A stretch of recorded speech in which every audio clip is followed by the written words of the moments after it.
each have a large number of delegates at stake, and they award all of them to the candidate who wins. They're winner-take-all states. That's the first time that will happen in this primary season, and this is the last debate before that critical round of voting. We hope tonight the candidates will give the voters specifics on their visions for America. So now, let's welcome the candidates. Ohio Governor John Kasich.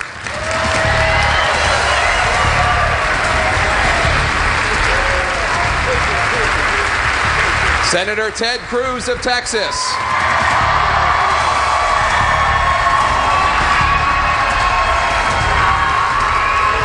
Real estate developer and businessman Donald Trump.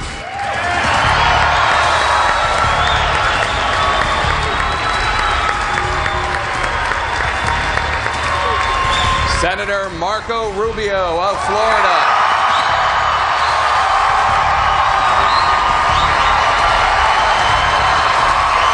Ladies and gentlemen, the Republican candidates for President of the United States.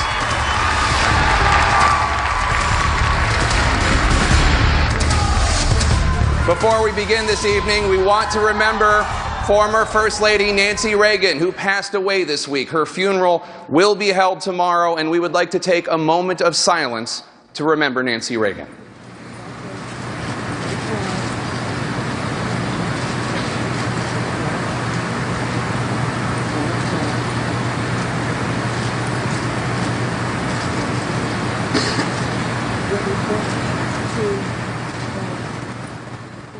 Now, please rise for our national anthem performed by the Frost Singers from the University of Miami.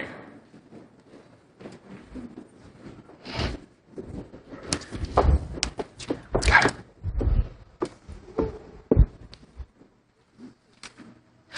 Oh, say, can you see by the dawn's early light what so proudly we hailed at the twilight's last gleaming, whose broad stripes and bright stars through the perilous fight o'er the ramparts we watched were so gallantly streaming, and the rocket's red glare, the bombs bursting in air, gave proof through the night that our flag was still there.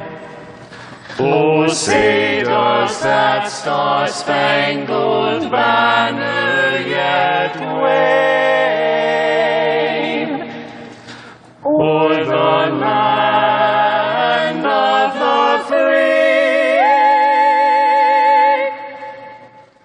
and the home of the brave? Thanks to the Frost Singers from the University of Miami.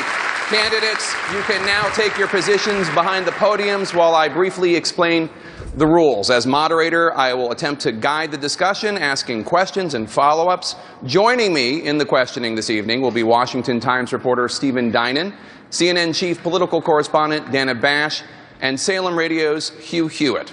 Candidates, you will have 1 minute and 15 seconds to answer each question and 45 seconds to respond to follow-ups or for rebuttals if your name is invoked. That's longer than you've had in previous debates. Timing lights will be visible. Those lights will warn you when time is up. And as you requested, a bell will also sound like this. We know that each of you wants to debate these important issues, but please wait until you are called upon, and please do not talk over one another. These are the rules to which all of you agreed. Our goal this evening is a serious debate on the issues. It's time now for opening statements. You'll each have 30 seconds. Governor Kasich, we will start with you. Well, thank you. You know, I look in the faces of people all across this country, and I know they want to be hopeful, and many are hopeful. Look, I can take conservative policies to the White House, to Washington, to restore the strength of our economy, but I also want to transfer power, money, and influence to where you live, because I believe the strength in this country rests in the neighborhoods, the families, the communities, and our states. And I believe it's a new partnership, a partnership that can allow us to restore the spirit of America and strengthen America for the best century we've ever had. Thank you.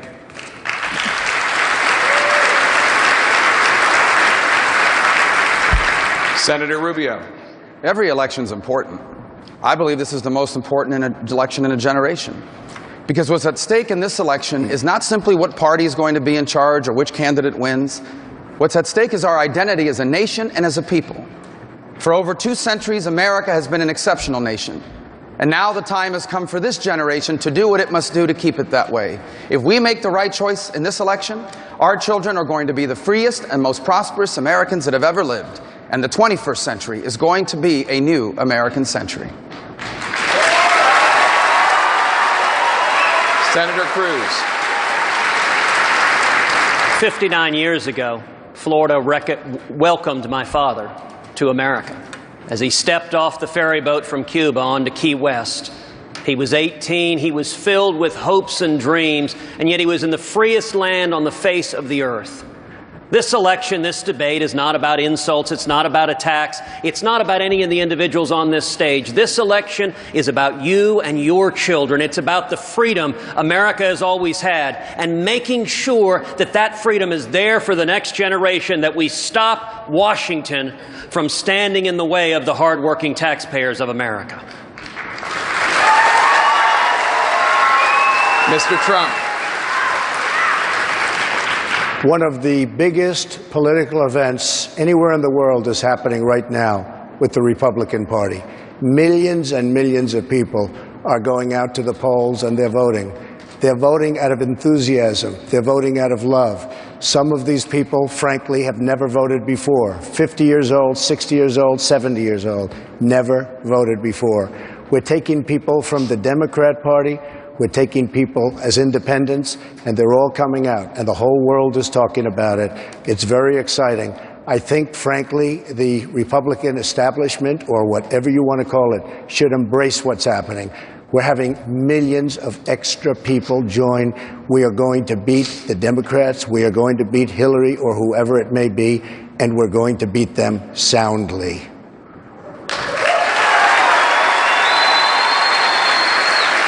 Thank you. Thank you. Let's begin with jobs and the economy, which Republican voters say is the most important issue to them in this election. There have been some real differences expressed on this stage on whether trade deals have been good for the American worker. One of Mr. Trump, the frontrunner's signature issues, is ending what he calls disastrous trade deals in order to bring jobs back to America. Governor Kasich, I'd like to start with you. You've been a strong advocate for these trade deals over the years. Critics say these deals are great for corporate America's bottom line, but have cost the U.S. at least 1 million jobs. How do you respond to the criticism that you've been catering to boardrooms at the expense of the American middle class? Well, Jake, I grew up in a blue-collar family, and the simple fact of the matter is that, of course, we're sensitive about trade. 1 out of 5 Americans work in a job connected to trade. 38 million Americans are connected to it. But my position has always been we want to have free trade, but fair trade. And I've been arguing all along that it is absolutely critical that when other countries break those agreements, we don't turn the process over to some international bureaucrat who comes back a couple years later and says, oh, America was right and people are out of work. The fact of the matter is we have to have an expedited process. When people cheat, when countries cheat and they take advantage of us, we need to blow the whistle. And as President of the United States, I absolutely will blow the whistle and begin to stand up for the American worker. But we don't want to lock the doors and pull down the blinds and leave the world, because frankly, if we do that, prices will go up, people will buy less, other people will be out of work, and we don't want to see that happen. Trade, though, has to be balanced, and we have to make sure that when we see a violation, like some country that dumping their products into this country, believe me, as president, I will stand up and I will shut down those imports because they are a violation of the agreement we have, and the American worker expects us to stand up. And Jake, my family worked in the steel industry, not with a white collar. I understand their plight. Mr. Trump, your critics say your campaign platform is inconsistent with how you run your businesses, noting that you've brought in foreign workers instead of hiring Americans, and your companies manufacture clothing in China and Mexico. Why should voters trust that you will run the country differently from how you run your businesses?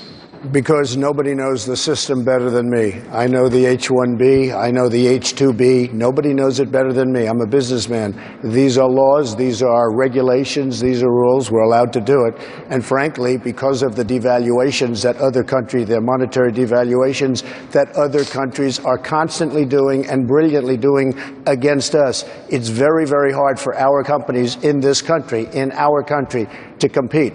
So I will take advantage of it. They're the laws, but I'm the one that knows how to change it. Nobody else on this dais knows how to change it like I do, believe me. Senator Rubio, last October you said that you're, quote, generally very much in favor of free trade. More recently, you've backed away from your support of some trade deals. If elected, will you support free trade deals even if it means the inevitable loss of U.S. jobs? No, I support free trade deals that are good for America. We're 5% of the world's population. If all we do is sell things to each other, we can only sell to 5% of the people on Earth. We have to have access to the hundreds of millions of people in the world today who can afford to buy things. The problem is we're a low-tariff country. To import something into the United States is not very expensive. But many of these countries we can't export to because their tariffs are too high. And so I'm in favor of deals that allow us to bring down those tariffs so that America can sell things to all these people around the world. There are good trade deals and there are bad ones. So, for example, here in Florida, we have benefited greatly from the free trade deal with Colombia. It's allowed flower exporters to come into the United States, but it's created jobs for hundreds of people who are now delivering those flowers and working in that industry. We have a surplus with Colombia. On the other hand, you've seen trade deals like in Mexico that have been less than promising in some aspects, better in others. Bottom line is, I believe that America, if given access to foreign markets, our workers are the most productive in the world, our people are the most innovative on this planet. If it is a free and fair trade deal, we can compete against anyone in the world, and we need to in the 21st century.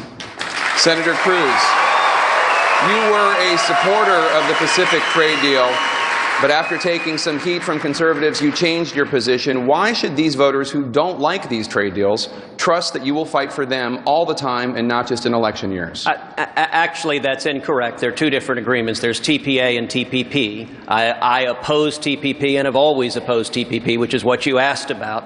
And when it comes to trade, look, free trade, when we open up foreign markets, helps Americans, but we're getting killed in international trade right now. And we're getting killed because we have an administration that doesn't look out for American workers, and jobs are going overseas. We're driving jobs overseas. And the people who are losing out are manufacturing jobs, or the steel industry, or the auto industry.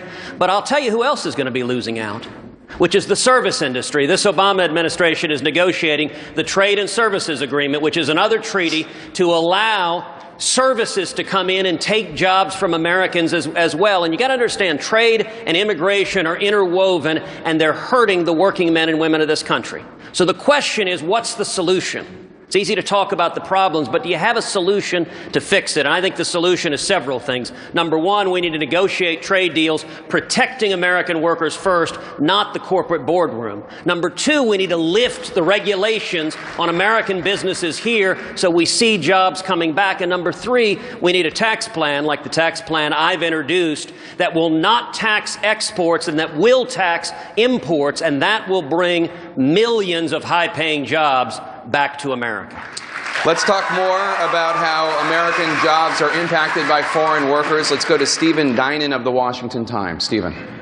Senator Rubio, in late 2014, Disney laid off 250 tech workers in Orlando, replacing many of them with foreign workers. Some of the Americans even had to train their own replacements. You support increasing the H-1B visa program that made it possible to bring in these foreign workers. Doesn't this program take jobs away from Americans? If it's being abused the way Disney did, understand that program, it is illegal now under that program to use it to replace American workers. Under that program, you have to prove not only that you're not replacing Americans, but that you've tried to hire Americans. And if a company is caught abusing that process, they should never be allowed to use it again. The second problem with the current structure of the program that people perhaps don't understand is a lot of these companies are not directly hiring employees from abroad. They are hiring a consulting company like Tata, for example, out of India. That company then hoards up all of these visas. They hire workers. You hire Disney or some other company hires this company. What they're basically doing is they are insourcing an outsourcing system. They are bringing in workers from abroad that are not direct employees of a Disney or someone else. They're employees of this consulting business. And what I argue is that no consulting business such as that should be allowed to hoard up all of these visas, that the visa should only be available for companies to use directly to hire workers, and that we should be stricter in how we enforce it. It is illegal now. It is a violation of the law now to use that program to replace Americans. And if a company is caught doing that, whether it be Disney or anyone else, they should be barred from using the program in the future. Senator Rubio, real quick follow-up on this. You've, in the context of illegal immigration, you've called for basically putting off any legalization process until we get the border secured. Correct. Why not call for a pause on H-1Bs until those abuses you've talked about are solved? Well, first, I think I'd be open to it if it takes a pause, but I don't think it takes a pause to enforce the actual law. What they're doing is, if they are in fact using that program to replace an American, if there's an American working at Disney, and they bring someone from another country and using H-1B to replace their direct job, that is in violation of the law. And what I'm explaining to you is, what they're doing now is, they're eliminating the job, they're outsourcing the entire tech division to a consulting company. They're making the argument that we didn't replace you, we just replaced the whole unit by hiring a company to do it instead. And that company that they're hiring is bringing their workers from abroad. It is a loophole they have figured out that we need to close so they can no longer continue to do it that way. Governor Kasich, I want to come to you next. Mr. Trump says that legal immigration is producing, quote, lower wages and higher unemployment for U.S. workers. He's calling for a pause on green cards issued to foreign workers. Wouldn't that help workers in the U.S.? Well, look, I believe in immigration, but it has to be controlled. The simple fact of the matter is I wouldn't be standing here. I'd be, maybe running for president of Croatia if we didn't have immigration. Immigration is something that brings youth and vibrance and energy to our country. But we clearly have to control our borders. We can't have people just walking in. Look, we lock our doors at night in our homes, and the country has to be able to lock its doors as well. So I have a comprehensive plan to deal with this problem of immigration. I would say we have to absolutely finish the wall and guard the border. And if anybody were to come in after that, they're going to have to go back. No excuses, because we can't continue this problem. I think we ought to have a guest worker program where people come in, work, and go home. And I think at the same time, for the 11.5 million who are here, then in my view, if they have not committed a crime since they've been here, they get a path to legalization, not to citizenship. I believe that program can pass the Congress in the first 100 days. But let's not lose sight of the fact that the whole key to the future of America is strong economic growth with common sense regulation, lower taxes, and a balanced budget. We can have a rising tide that lifts all the workers in America, all the people who are citizens of America, if we'll just follow the formula that works, that I used in Washington, and guess what? I've used in Ohio to grow over 400 private sector jobs since I've been governor. Mr. Trump, I do want to come to you. Will you also, in your answer, address how long you think that pause would be and what that pause would look like? How broad well, first of all, I think, and I know the H-1B very well, and it's something that I frankly use, and I shouldn't be allowed to use. We shouldn't have it. Very, very bad for workers. And second of all, I think it's very important to say, well, I'm a businessman, and I have to do what I have to do, and it's sitting there waiting for you, but it's very bad. It's very bad for business in terms of, it's very bad for our workers, and it's unfair for our workers, and we should end it. Very importantly, the Disney workers endorsed me, as you probably read, and I got a full endorsement because they're the ones that said, and they had a news conference, and they said he's the only one that's going to be able to fix it, because it is a mess. I think for a period of a year to 2 years, we have to look back and we have to see, just to answer the second part of your question, where we are, where we stand, what's going on. We have to sort of take a strong, good, hard look and come up with plans that work. And we're rushing into things, and we're leading with the chin. We're leading with people that don't know what they're doing in terms of our leadership. I would say a minimum of 1 year, maybe 2 years. Thank you, Mr. Trump. Senator Cruz, I want to bring you in very quickly on this. The United States averages about 1 million new permanent legal immigrants a year and hundreds of thousands more guest workers. Right. What should the right level be? Well, we need to redefine our legal immigration system so that it meets the needs of the American economy. Right now, we're bringing in far too many low-skilled workers. What that is doing is driving down the wages of hard-working Americans. Our system isn't working, and then on top of that, we've got a system that is allowing in millions of people to be here illegally. And the answer to that, I've laid out a very, very detailed immigration plan on my website. We're going to build a wall, triple the Border Patrol. We're going to end sanctuary cities, and let me tell you how we're going to do that. We're going to cut off federal taxpayer funds to any city that defies federal immigration law. We're going to end welfare benefits for anyone who is here illegally. And the thing to understand, Stephen, we can solve these problems. It's not that we don't know how to do it. It's that we're lacking the political will. Neither of the parties in Washington wants to do this. The Democrats support illegal immigration because they view those illegal immigrants as potential voters, and far too many of the Republicans are doing the bidding of Wall Street and the special interest, and they view it as cheap labor. We need instead leadership that works for the working men and women of this country. We need an immigration system that takes care of the jobs of the working men and women of this country. Senator Rubio, did you want to weigh in? Well, I would add, when you talk about the millions of green cards that are coming in, those are actually workers at all. They're just coming in primarily based on family connection. And let me tell you, by the time my parents came in 1956, I acknowledge that my parents came to the U.S. on a family-based system. The problem is nothing looks like it did 60 years ago. The 21st century economy simply is not creating enough jobs for people that don't have skills. When my parents came, they had a very limited education. My father stopped going to school when he was 9 years old because his mother died, and he had to work, and he would work the next 70 years of his life and never go back to school. And I'm grateful every day that America welcomed them. But today, in the 21st century, 60 years later, finding jobs when you don't have skills is very difficult. We need to move to a merit-based system of immigration, not just on H-1B, particularly on green cards. The primary criteria for bringing someone from abroad in the 21st century should be, what skills do you have, what business are you going to open, what investment are you going to make, or what job are you going to be able to do when you arrive in the United States? Education obviously plays a large role when it comes to jobs in the economy. The United States has long been falling behind others in the industrialized world. American students currently rank 27th out of 34 countries in math and 17th in reading. Mr. Trump, you've called the education standards known as Common Core a disaster. What are your specific objections to Common Core? Education through Washington, D.C. I don't want that. I want local education. I want the parents, and I want all of the teachers, and I want everybody to get together around a school and to make education great. And it was very interesting. I was with Dr. Ben Carson today, who's endorsing me, by the way, tomorrow morning. And we were talking, we spoke for over an hour on education, and he has such a great handle on it. He wants competitive schools. He wants a lot of different things that are terrific, including charter schools, by the way, that the unions are fighting like crazy, but charter schools work, and they work very well. So there are a lot of things, but I'm going to have Ben very much involved with education, something that really is an expertise of his. Okay, but just to clarify, the Common Core standards were developed by the states. Right. States and localities voluntarily adopt them, and they come up with their own curricula to meet those standards. So when you say education by Washington, D.C., what do you mean? You're right, Jack, but it's been taken over by the federal government. It was originally supposed to be that way, and it certainly sounds better that way, but it's all been taken over now by the bureaucrats in Washington, and they are not interested in what's happening in Miami or in Florida, in many cases. Now, in some cases, they would be.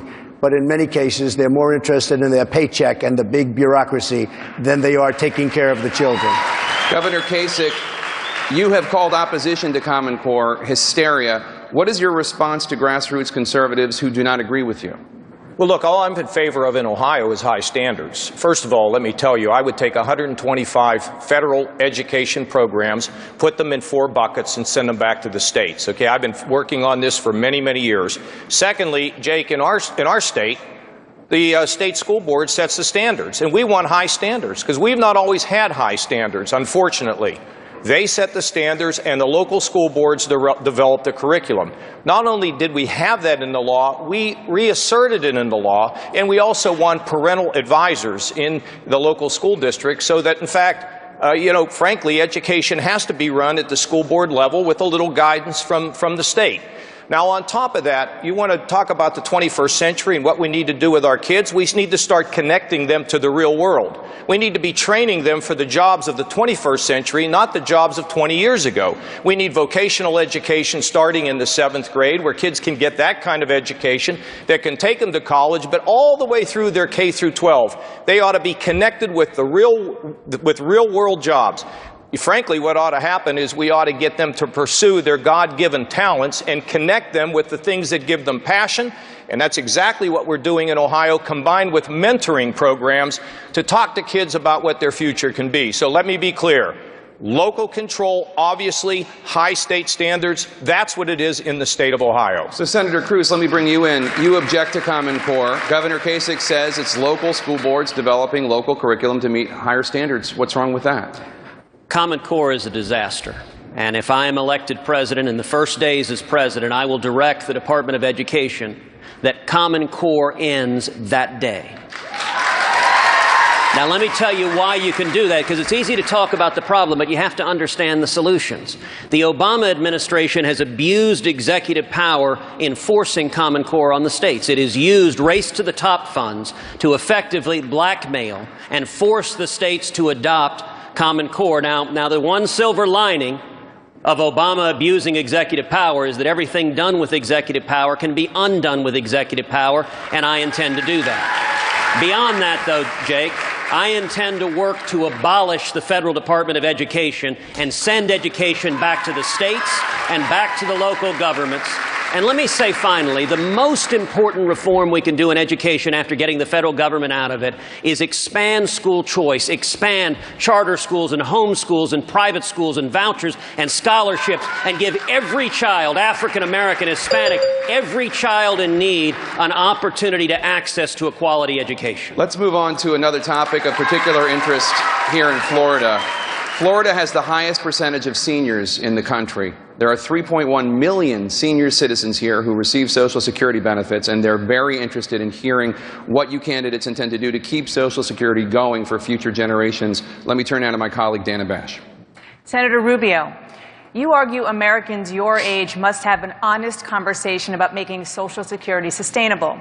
For people under 55, you want to raise the retirement age and also reduce benefits for wealthier Americans. So what should the new retirement age be, and how much will those benefits be cut? Well, first of all, let me say that you're right. There are about 3 million seniors in Florida with Social Security and Medicare. One of them is my mother, who happens to be here today.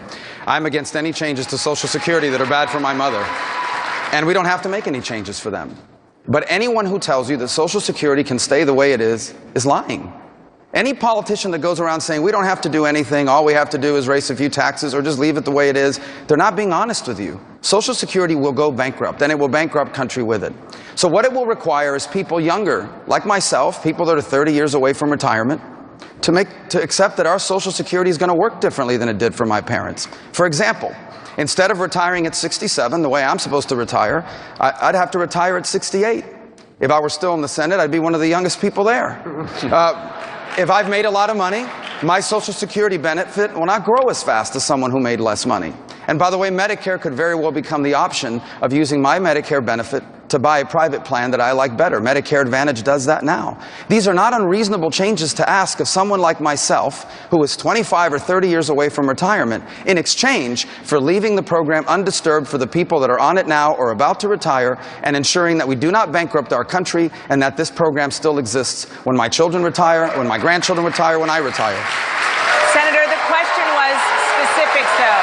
You've made your plan very clear about generally what you want to do, but how high would the retirement age go, and how much would you cut those benefits? I'm sorry I didn't answer that part. So the thing is that under my generation, someone my age would retire at 68.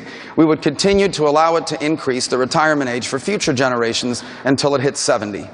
And so my children would retire at 70. I would retire at 68. It would be a graduating scale over a period of time. But again, I'm talking about people like myself and Ted, who are 45 years old, who are years away from retirement. For people that are on it now, we don't have to change it at all. If we don't do anything, we will have a debt crisis. It's not a question of if, it is a question of when. In less than 5 years, only 17% of our budget will remain discretionary. 83% of the federal budget in less than 5 years will all be spent on Medicare, Medicaid, the interest on the debt.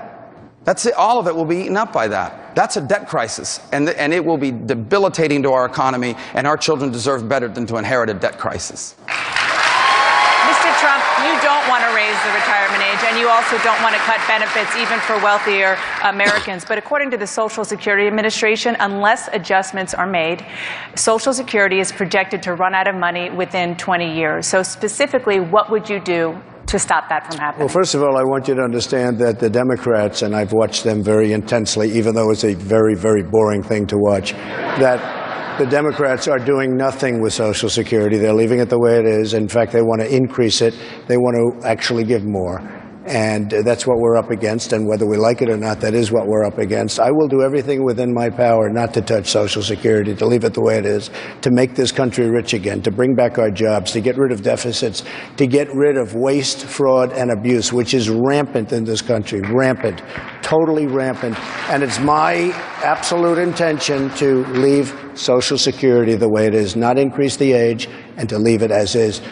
You have 22 years. You have a long time to go. It's not long in terms of what we're talking about, but it's still a long time to go. And I want to leave Social Security as is. I want to make our country rich again so we can afford it. I want to bring back our jobs. I want to do things that will make us, that will bring back GDP. I mean, as an example, GDP was zero, essentially, for the last 2 quarters. If that ever happened in China, you would have had a depression like nobody's ever seen before. They go down to 7%, 8%, and it's a national tragedy. We're at zero. We're not doing anything. We've lost our jobs. We've lost everything. We're losing everything. Our jobs are gone. Our businesses are being taken out of the country. I want to make America great again, and I want to leave Social Security as is. We're going to get rid of waste, fraud, abuse, and bring back business. Senator Rubio, I know you want to get in. Hang on one second. I just want to follow up with Mr. Trump. You're talking about waste, fraud, and abuse, but an independent bipartisan organization, the Committee for a Responsible Federal Budget, says improper payments, like you're talking about, that would only save about $3 billion. But it would take $150 billion to make Social Security solvent. So how would you find that other $147 billion? Because they don't cover most of the subjects. We're the policemen of the world. We take care of the entire world. We're going to have a stronger military, much stronger. Our military is depleted, but we take care of Germany. We take care of Saudi Arabia. We take care of Japan. We take care of South Korea. Every time this maniac from North Korea does anything, we immediately send our ships. We get virtually nothing. We have 28,000 soldiers on the line, on the border between North and South Korea. We have so many places. Saudi Arabia was making $1 billion a day, and we were getting virtually nothing to protect them. We are going to be in a different world. We're going to negotiate real deals now, and we're going to bring the wealth back to our country. We owe $19 trillion. We're going to bring wealth back to our country. Senator Rubio, will that be enough to save Social Security? No, and I think you've outlined why. The numbers don't add up. You know, when I ran for the Senate in 2010, I came out one day and said we're going to have to make changes to Social Security, and everyone said that's the end of your campaign. In Florida, you can't talk about that. But people know that it's the truth here in Florida. Fraud is not enough. Certainly, let's wipe out the fraud, but as you said, it won't add up. You already gave those numbers.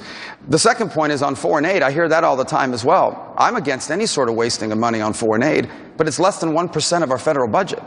The numbers don't add up.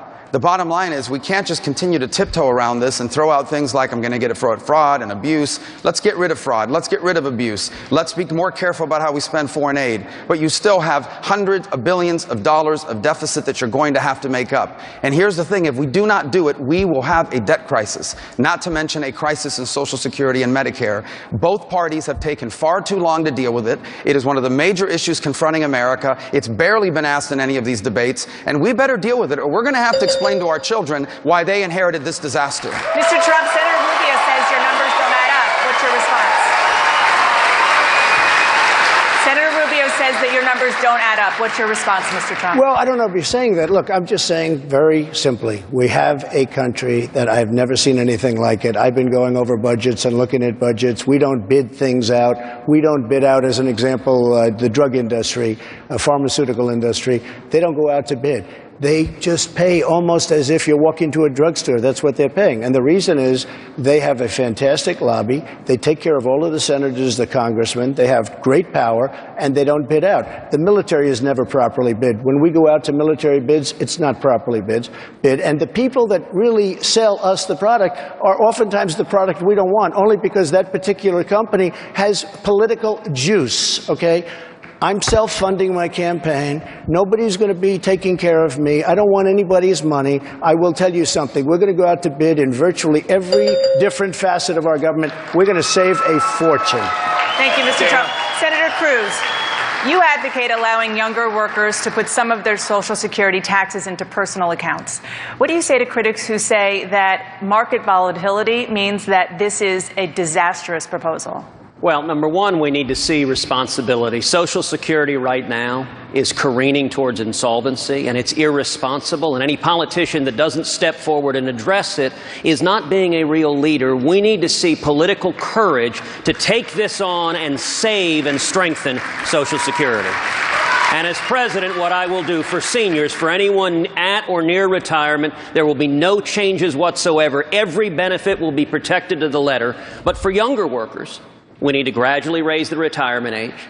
For younger workers, we need to change the rate of growth of benefits so it matches inflation instead of exceeding inflation. And as you noted, Dana, we need to have for younger workers that a portion of your tax payments are in personal accounts, like a 401k that you own, that you control, that you can pass on to your kids and grandkids. And one of the things that is critically important, listen, we've got lots of challenges in the world. But the answer can't just be wave a magic wand and say, problem, go away. You have to understand the problems. You have to have real solutions. It's like government spending. It is very easy. Hillary Clinton says she'll cut waste, fraud, and abuse. If only we had smarter people in Washington, that would fix the problem. You know what? That is the statement of a liberal who doesn't understand government is the problem. Here's my philosophy. The less government, the more freedom. The fewer bureaucrats, the more prosperity. And there are bureaucrats in Washington right now who are killing jobs, and I'll tell you, I know who they are. I will find them, and I will fire them. Did you just compare Donald Trump to Hillary Clinton on this issue? I will let Donald speak for himself, but I will say, there is a reason in my campaign I've laid out a very, very specific spending cut plan. $500 billion. I've specified 5 major agencies that I would eliminate, 25 programs. And Dana, you know why political candidates don't do that? Because when you do that, the lobbyists attack you. When you specify the programs you would eliminate, then you get attacked. Let's take, for example, back in Iowa, the first primary. When I went to Iowa and campaigned against ethanol mandates, everyone said that was political suicide. You can't take on ethanol in Iowa. And my opponents on this stage not only didn't do the same, they attacked me and even promised to expand corporate welfare.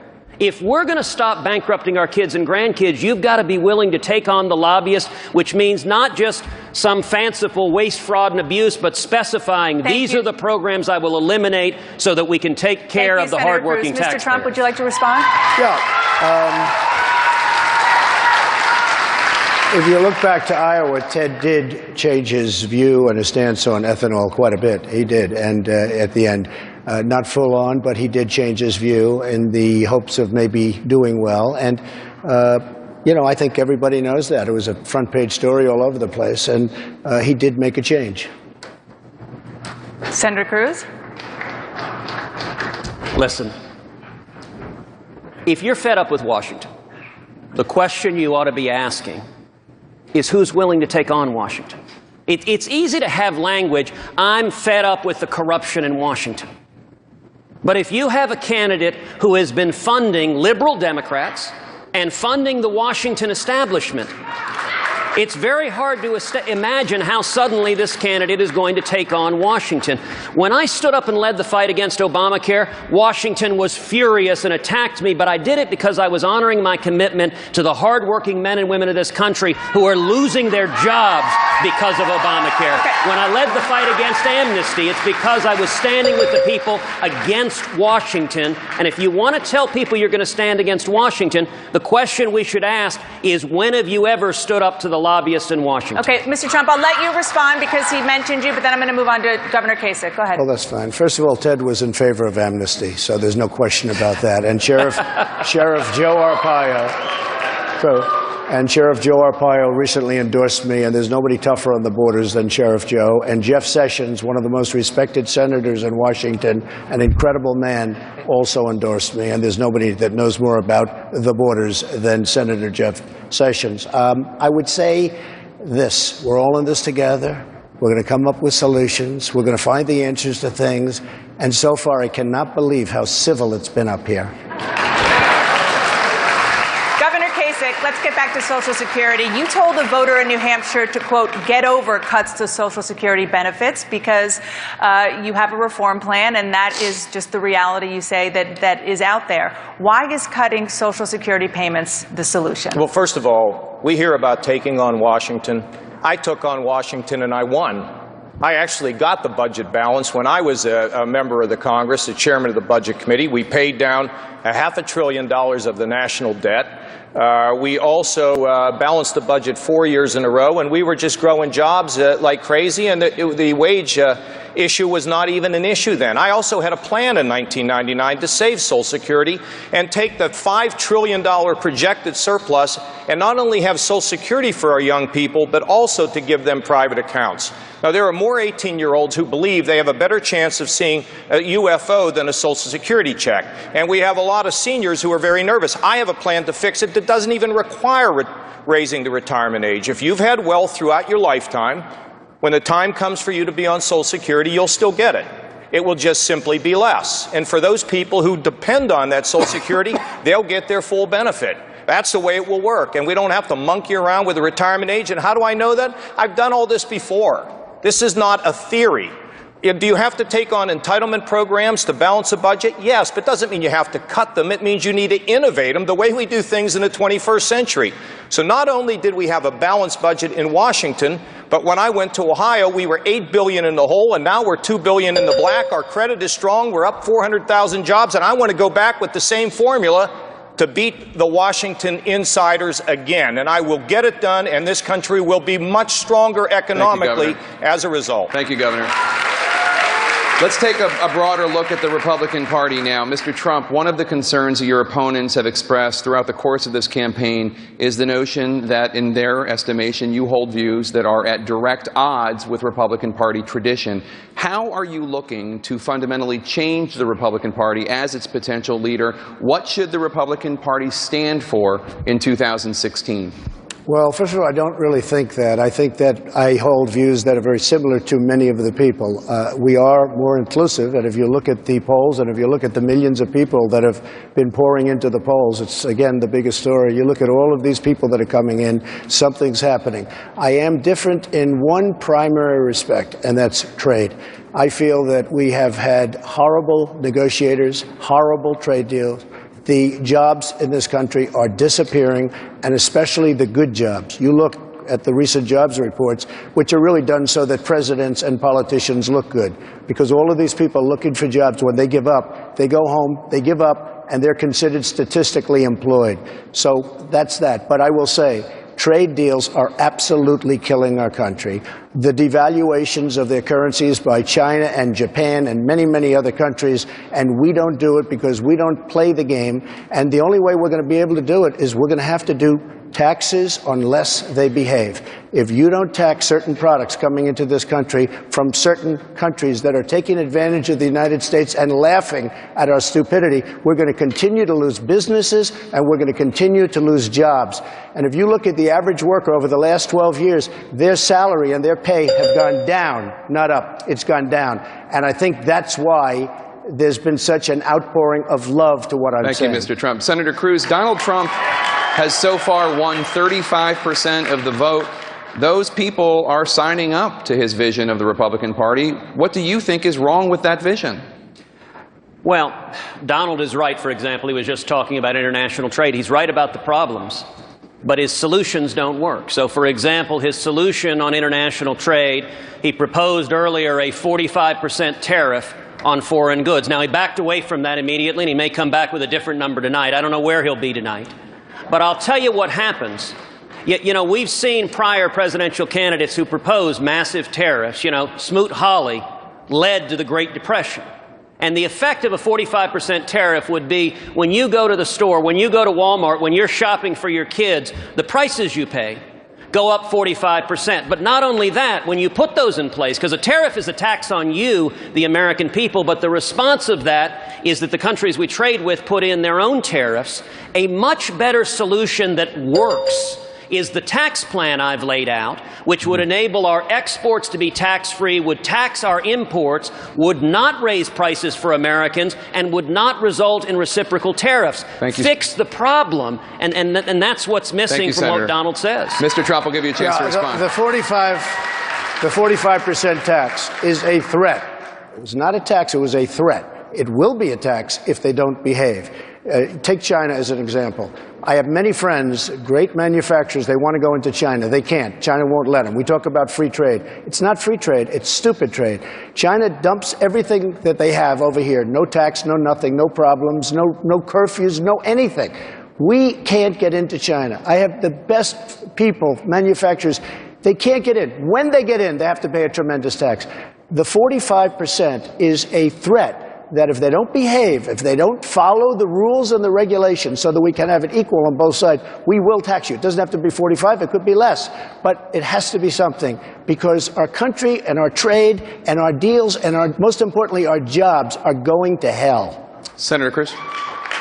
Jake, let me be clear what Donald just said. He said that 45% tax is a threat, and mind you, you are paying the tax. It's not China that pays the tax. It's you, the working men and women. So ask yourself at home, how is this helping you? If your wages have been stagnant for 20 years, if you can't pay the bills, how does it help you to have a president come and say, I'm going to put a 45% tax on diapers when you buy diapers, on automobiles when you buy automobiles, on clothing when you buy clothing? That hurts you. It's why we've got to get beyond rhetoric of China bad and actually get to how do you solve the problem, because this solution would hurt jobs and hurt hardworking taxpayers in America. Okay. Jake, I have to say, honestly, it's just the opposite. What will happen if they don't behave? We will put on a tax of some amount, and it could be a large amount, and we will start building those factories and those plants. Instead of in China, we'll build them here, and people will buy product from here rather than buying it through China, where we're being ripped off, and we have a $505 billion trade deficit right now. So we'll build our factories here and we'll make our own products. And that's the way it should be done. And the way we've been doing it for the last long period of time is our country is in serious, serious trouble. It's a bubble and it's going to explode. All right, we're going to take a very quick break. When we come back,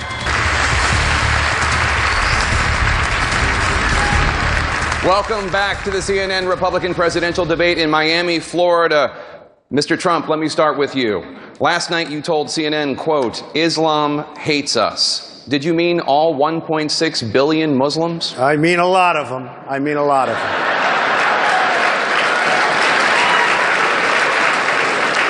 Do you want to clarify the comment at all? Well, you know, I've been watching the debate today, and they're talking about radical Islamic terrorism or radical Islam, but I will tell you there's something going on that maybe you don't know about, and maybe a lot of other people don't know about, but there's tremendous hatred, and I will stick with exactly what I said to Anderson Cooper. Senator Rubio, your supporter, Republican Senator Jeff Sessions, said in response to Mr. Trump's comment last night, I'm sorry, Senator Jeff Flake, I apologize. Your supporters, Republican Senator Jeff Flake, said in response to that comment, Republicans are better than this. Do you agree? Well, let me say, I know that a lot of people find appeal in the things Donald says because he says what people wish they could say. The problem is presidents can't just say anything they want. It has consequences here and around the world. And so let me give you one. 2 days ago, I met this extraordinary couple who are on furlough because they're missionaries in Bangladesh. It's a very tough place to be a missionary. It's Muslim. And their safety and security very much relies upon friendly Muslims that live alongside them, that may not convert but protect them and certainly look out for them. And their mission field really are Muslims that are looking to convert to Christianity as well. And they tell me that today they have a very hostile environment in which to operate in, because the news is coming out that in America, leading political figures are saying that America doesn't like Muslims. So this has a real impact. There is no doubt that radical Islam is a danger in the world. I can also tell you that if you go to any national cemetery, especially Arlington, you're going to see crescent moons there. If you go anywhere in the world, you're going to see American men and women serving us in uniform that are Muslims. And they love America. And as far as I know, no one on this stage has served in uniform in the United States military.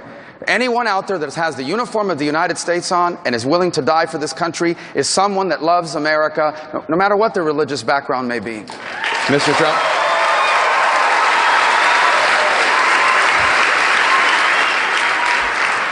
Marco talks about consequences. Well, we've had a lot of consequences, including airplanes flying into the World Trade Center, the Pentagon, and could have been the White House.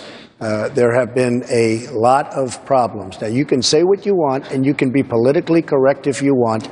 I don't want to be so politically correct. I like to solve problems. We have a serious, serious problem of hate. There is tremendous hate. There is tremendous hate. Where large portions of a group of people, Islam, large portions want to use very, very harsh means. Let me go a step further. Women are treated horribly. You know that. You do know that. Women are treated horribly, and other things are happening that are very, very bad. Now, I will say this. There is tremendous hatred. The question was asked, what do you think? And I said, there is hatred. Now, it would be very easy for me to say something differently, and everybody would say, oh, isn't that wonderful? Mr. Trump, we better solve the problem before it's too late. Senator Rubio. Here we go. See, I'm not interested in being politically correct. I'm not interested in being politically correct. I'm interested in being correct. And in order to be correct on this issue, here's the bottom line. We do work. There is Islam. Islam has a major problem on its hands. It has a significant percentage of its adherents, particularly in the Sunni faith, but also in the Shia, who have been radicalized and are willing to fly planes into a building and kill innocent people. There is no doubt about that. It is also true that if you look around the world at the challenges we face, we are going to have to work together with Muslims who are not radicals. We're going to have to work with the Jordanian kingdom. We're going to have to work with the Saudis. We're going to have to work with the Gulf kingdoms. We're going to have to work with the Egyptians to defeat, for example, ISIS. It will take a Sunni Arab movement to defeat them. And so I think you can be correct without needing to be politically correct. We are going to have to work with people in the Muslim faith, even as Islam itself faces a serious crisis within it of radicalization. Senator. Governor Kasich? Do you think Islam hates us? No, I don't. I think there is a sect of this radical Islam that is really, really serious and poses the greatest threat to us today. There isn't any question. And that's why the whole world has to work together to make sure that we don't have proliferation of these weapons of mass destruction. But look, I was there when and saw it when the Egyptian ambassador to the United States was in the Rose Garden bringing the Arab Muslim world to work with us to repel Saddam Hussein from Kuwait. The fact is that if we're going to defeat ISIS, we're going to have these countries. And they are Egypt, and they are Saudi Arabia, and they are Jordan, and they are the Gulf states. And we're going to have in some way or another a rapprochement with Turkey. And I frankly think the Europeans went in the wrong direction when they rejected Turkey from joining into the economic sphere of Europe. The simple fact of the matter is, a lot of these Muslim countries they can't believe the stuff they see out of people who have distorted their faith. Look, the people who represent radical Islam, they want to destroy everything that we're about and other Muslims who don't share their view. But at the end of the day, we got to bring the world together, the civilized world, and we all speak with one voice to make sure that people who sit on the fence understand what civilization is, and we represent it, and equality and hope for everybody. Thank you, Governor Kasich. Mr. Trump, I want to ask you about something else you said during the course of this campaign. You said that the U.S. has to, quote, take out the families of terrorists. When it was pointed out that targeting civilians is against the Geneva Conventions, you said, quote, so they can kill us, but we can't kill them?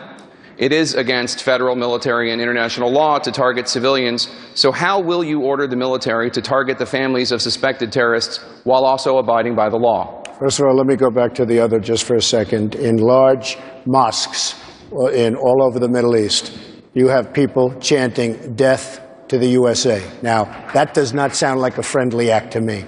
As far as the families are concerned and as far as the law is concerned, we have a law. This all started with your question on waterboarding.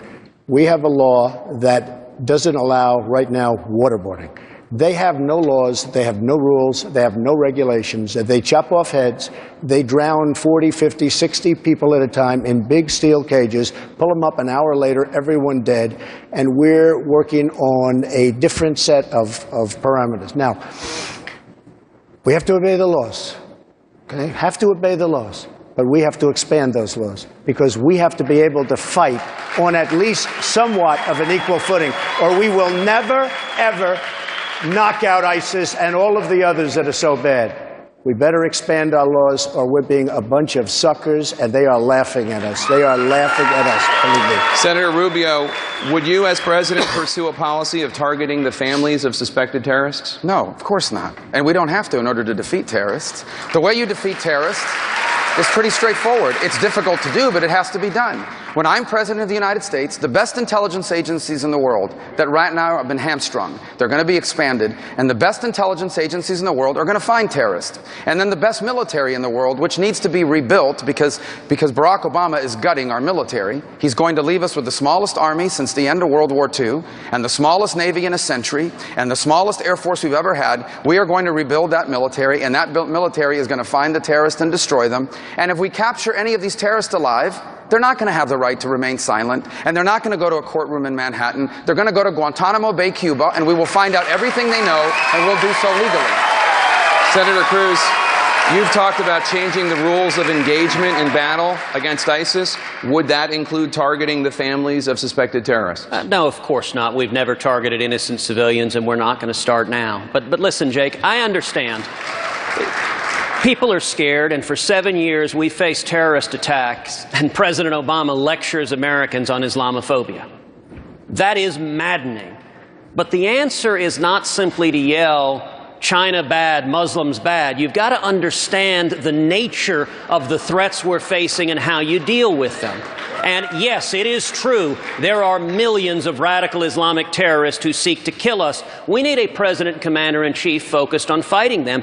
And I'll tell you frankly, one concern I have with Donald is that although his language is quite incendiary, when you look at his substantive policies on Iran, he has said that he would not rip up this Iranian nuclear deal. I think that's a mistake. The Ayatollah Khamenei wants nuclear weapons to murder us. I'll give you another example, dealing with radical Islamic terrorism. On Israel, Donald has said he wants to be neutral between Israel and the Palestinians.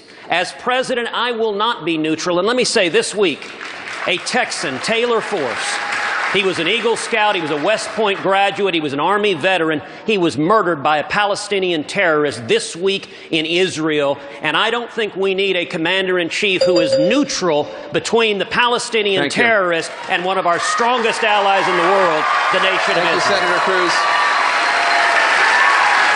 Mr. Trump, we're going to come to you in a second, but wait, I want to go to Hugh Hewitt, who has questions on this exact line of subject. Mr. Trump, I want to follow up on the quote that Senator Cruz used. You said you would want to be, quote, sort of a neutral guy. He did mention Taylor Force. He was a West Point graduate. He was a war hero. He was a Vanderbilt graduate student. He was killed in a Palestinian terror attack near Tel Aviv. Many others were killed. And the Israeli government says the Palestinian Authority is inciting this. Do you still want to stay neutral when the Palestinian Authority is inciting these attacks? First of all, there's nobody on this stage that's more pro-Israel than I am. Okay? There's nobody. I am pro-Israel. I was the Grand Marshal, not so long ago, of the Israeli Day Parade down Fifth Avenue. I've made massive contributions to Israel. I have I have tremendous love for Israel. I happen to have a son-in-law and a daughter that are Jewish, okay? And 2 grandchildren that are Jewish. But I will tell you, I think if we're going to ever negotiate a peace settlement, which every Israeli wants, and I've spoken to the toughest and the sharpest, they all want peace, I think it would be much more helpful. I'm a negotiator. If I go in, I'll say I'm pro-Israel, and I've told that to everybody and anybody that would listen. But I would like to at least have the other side think I'm somewhat neutral as to them so that we can maybe get a deal done. Maybe we can get a deal. I think it's probably the toughest negotiation of all time. But maybe we can get a deal done. Senator As far Cruz, as, then I'll go and to by the way, Senator just so Rubio. you understand, as far as Iran, I would have never made that deal. I think it's maybe the worst deal I've ever seen. I think it's the worst deal I've ever seen negotiated. I will be so tough on them, and ultimately that deal will be broken unless they behave better than they've ever behaved in their lives, which is probably unlikely. Senator And that Cruz deal and will be Senator broken. Rubio. You know, we need a president who understands the national security interest of this country. The reason we are friends and allies with Israel is they are a liberal democratic country that share our values. They're our strongest ally in the region. We get billions in intelligence resources, billions in military resources, and the Palestinian Authority that Donald, along with Hillary Clinton and Barack Obama, say they want to treat neutrally the same as Israel. The Palestinian Authority is in a unity government with Hamas, a terrorist organization. They pay the families of these terrorists who murder people, and this is exactly the moral relativism Barack Obama has. And the answer is not scream all Muslims bad. Let me give you an example of a Muslim, for example, we ought to be standing with. President al-Sisi of Egypt, a president of a Muslim country who is targeting radical Islamic terrorists. Senator He's Rubio. hunting them down and stopping them. Thank Our you. focus needs to be on keeping this country safe. I want to go back to the Israeli government's assertion that the Palestinian Authority is inciting the convulsion of violence. Do you agree? Well, that's undeniable. First of all, they've said they've encouraged people to do so, and you've seen the speeches of the Palestinian Authority president talking about how glorious this is that they're doing these sorts of things. But let me go back for a moment. The policy Donald has outlined, I don't know if he realizes, is an anti-Israeli policy. Maybe that's not your intent, but here's why it is an anti-Israeli policy. There is no peace deal possible with the Palestinians at this moment. There just isn't, because there's no one to negotiate with. The Palestinian Authority is not interested in a serious deal, and they are now in union with Hamas, an organization whose specific purpose is the destruction of the Jewish state. Every time that Israel has turned over territory of any kind, be it Gaza or now in Judea and Samaria, it is used as a launching pad to attack Israel. And that's what will happen again. These groups are not interested in a deal with Israel. What they are interested in is ultimately removing the Jewish state and occupying its entire territory. So maybe in 30 years the conditions will exist, but they do not exist now. And to have a president forcing the Israelis to the table is harmful to Israel and emboldens Israel's enemies. Mr. Trump, a response, and we'll go to Governor Cruz. If I become president of the United States, one of the things that will be an absolute priority is, number one, protection of Israel, but also seeing if a deal can be made. The toughest deal, the toughest negotiation there probably is of any kind, no matter where you look, no matter how hard you look. But I would like to give it a shot. Very, very pro-Israel, nobody more pro-Israel, but I would love to give it a shot. And I have to tell you this, Hugh, I have friends, Israelis, non-Israelis, people from New York City that happen to be Jewish and love Israel. And some are very tough people. Every single one of them, they know it's tough, but every single one of them wants to see if we could ever have peace in Israel. And some believe it's possible. It may not be, in which case we'll find out.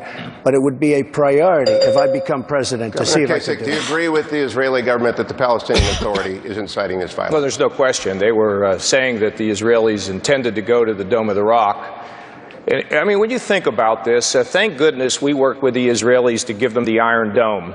And, you know, where they could protect themselves against all the missiles that were flying in. Could you imagine living like in Miami here and have people shooting missiles in? Secondly, there was just an article the other day, Hugh, that I know you're familiar with, where the Israelis are learning to train underground in combat. Because the Palestinians now, Hamas in particular, is digging these tunnels trying to get under Israel. They're coming at them from above. They're trying to come at them from under the ground. And I just have to tell you this. I don't believe there is any long-term permanent peace solution. And I think pursuing that's the wrong thing to do. I believe that every day that we can have stability in that region by supporting the Israelis and making sure they have the weapons and the security that they need with our 100% backing is the way to proceed in the Middle East in regard to Israel. Senator Cruz, I want to stay in the region. Just this week, the head of U.S. Central Command, General Lloyd Austin, essentially said it's going to take a lot more troops on the ground to end the ISIS threat in Syria and Iraq. From the beginning of this campaign, you have said you will follow the judgment of military commanders in the Pentagon. So here's a commander saying we need a lot more troops on the ground. Will you follow that advice and inject Americans again into what is in essence, a metastasizing Sunni-Shia civil war? We need to do whatever is necessary to utterly defeat ISIS. And that needs to be driven not by politicians, but by military expertise and judgment. Right now, we're not using a fraction of the tools that we have. We're not using our overwhelming air power. We're not arming the Kurds. Those need to be the first steps, and then we need to put whatever ground power is needed to carry it out. But, you know, a question that actually Jake asked, and I'm glad to come back to it now, is rules of engagement. We have right now our troops engaged in combat, but President Obama has rules of engagement that are so strict that their arms are tied behind their back. They're not able to fight. They're not able to defend themselves. They're not able to kill the enemy.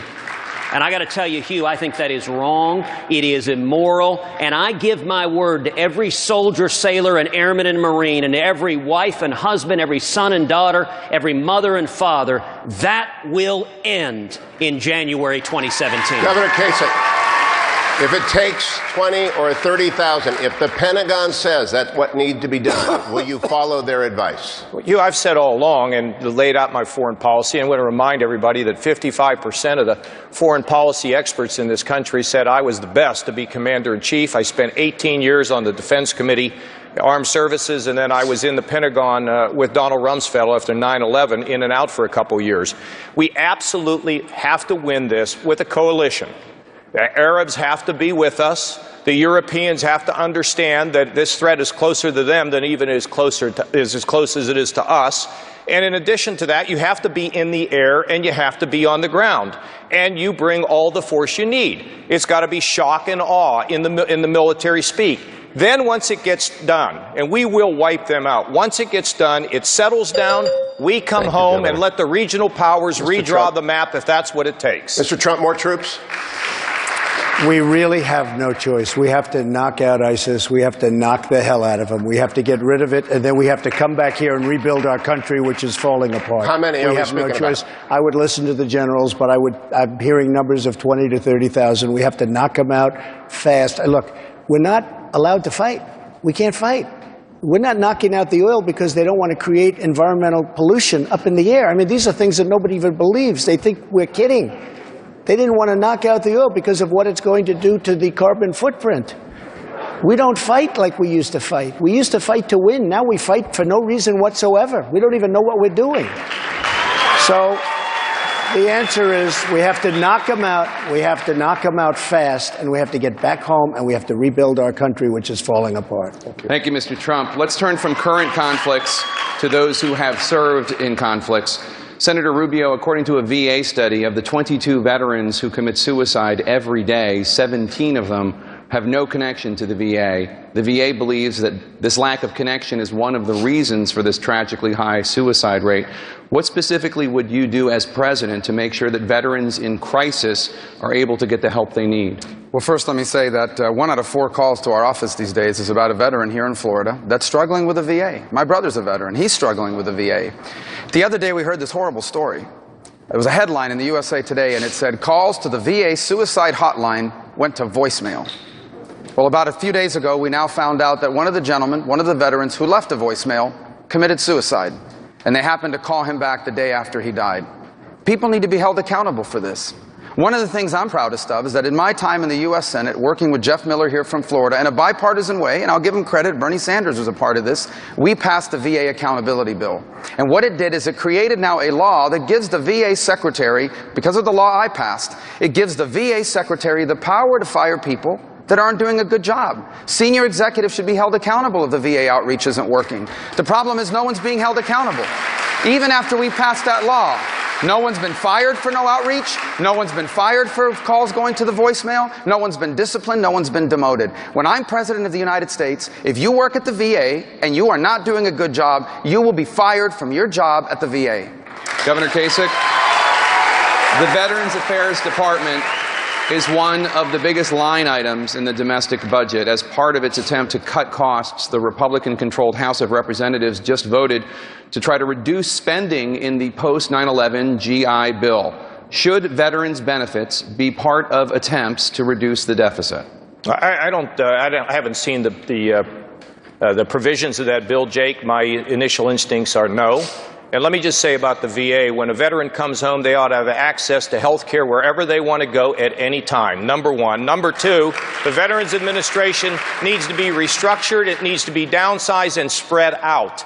It needs to be so responsive to the needs of the veterans. And secondly, the Pentagon needs to share the information of returning veterans with the veteran service operations in the states and with the job people in the states so that when a veteran comes home, they can be linked with a job. And when that happens, that means that every veteran will get work because they're our golden employees. No veteran ought to be without health care, no veteran ought to be homeless, and no veteran ought to be unemployed in the United States of America. Thank you, Governor Kasich. Let's turn to another issue of real importance here in Florida. Just over a week from now, President Obama will visit Cuba, the first time in 88 years that a sitting U.S. president will set foot in Cuba. Two of you on this stage have parents who were born in Cuba and moved to the United States. Let's go back to my colleague, Dana Bash. Senator Rubio, Donald Trump agrees with President Obama in his decision to re-engage diplomatically in Cuba. The majority of Americans seem to agree with that as well. So why are President Obama, Donald Trump, and the majority of Americans wrong? Well, I would love the relationship between Cuba and the United States to change, but it will require Cuba to change, at least its government. Today, it has not. The fact of the matter is that after these changes were made, there are now millions and hundreds of millions of dollars that will flow to the Castro regime. It will now allow them to become set permanent and in stone. They will now be able to carry out a transition where the military continues to run the country there. They'll put a puppet figure forward as their new president, and nothing will change for the Cuban people. There has not been a single democratic opening, not a single change on the island in human rights. In fact, things are worse than they were before this opening. The only thing that's changed as a result of this opening is that now the Cuban government has more sources of money from which to build out their repressive apparatus and maintain themselves there permanently. And we ask nothing in return. Compare that to the changes that were required in Burma. And by no means is Burma a perfect country. But at least when there was a democratic opening to Burma, they were required to make some democratic openings. When there was a diplomatic opening, it required democratic opening. And today, the former minority party is now the majority party in their legislative body. He asked nothing in return, and we are getting nothing in return. And Cuba and its regime remains an anti-American communist dictatorship, helped North Korea evade UN sanctions, is harboring fugitives of American justice, including people stealing our Medicare money and moving back to Cuba, all in exchange for nothing. Mr. Trump, you said the concept of opening Cuba is fine. You said the concept of opening Cuba is fine. Why do you agree with President Obama and disagree with what Senator Rubio said? I don't really agree with President Obama. I think I'm somewhere in the middle. What I want a much better deal to be made, because right now Cuba is making, as usual with our country, we don't make good deals. We don't have our right people negotiating. We have people that don't have a clue. As an example, I heard recently where the threat was made that they want reparations for years of abuse by the United States, and nobody's talking about it, and they'll end up signing a deal, and then we'll get sued for $400 billion or $1 trillion. All that stuff has to be agreed to now. We don't want to get sued after the deal is made. So I don't agree with President Obama. I do agree that something should take place. After 50 years, it's enough time, folks. But we have to make a good deal, and we have to get rid of all the litigation that's going to happen. This was just a little story, but it was a big story to me, because they said, oh, here we go. We make a deal, then we get sued for a tremendous amount of money for reparations. So I want to do something, but it's got to be done intelligently. We have to make a good deal. Senator Rubio, I know you want to get in, but just to be clear, Mr. Trump, are you saying that if you were president, you would continue the diplomatic relations, or would you reverse them? I would want to make a good deal. I would want to make a strong, solid, good deal, because right now, everything is in Cuba's favor. Right now, everything, every single aspect of this deal is in Cuba's favor. It's the same way as the Iran deal. We never walked, all we do is keep giving. We give and give. Mr. Trump, just to be clear, there is an embassy that you would have to decide whether it would be open or whether you would close it. Which would it be? In Havana. I would probably have the embassy closed until such time as a really good deal was made and struck by the United States. All right, first of all, the embassy is the former consulate. It's the same building, so it could just go back to being called a consulate. We don't have to close it that way. Second of all, I don't know where Cuba's going to sue us, but if they sue us in a court in Miami, they're going to lose. Third,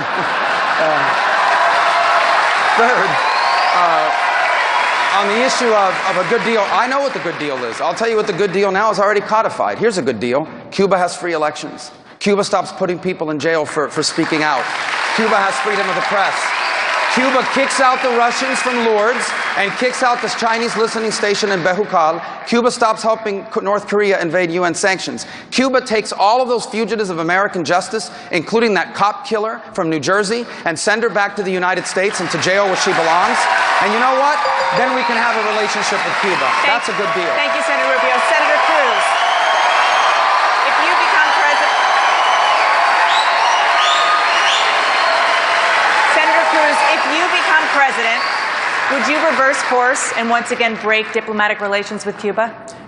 Yes, I would. And, you know, I think this exchange actually highlights a real choice for Republican primary voters.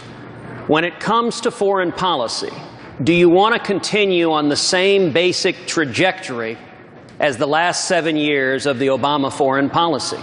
When it comes to these deals, Cuba and Iran, they were negotiated by Hillary Clinton and John Kerry. There's a real difference between us. Donald supported Hillary Clinton and John Kerry. And what he said right now is that he agrees in principle with what they're doing. The only thing he thinks is that they should negotiate a little bit better deals. They should be more effective. I have a fundamental disagreement, and I think most Republicans and most Americans do, that we shouldn't be allowing billions of dollars to go to nations that hate us, to go to Cuba, to go to Iran, and to let them use those billions of dollars to try to murder us. Well,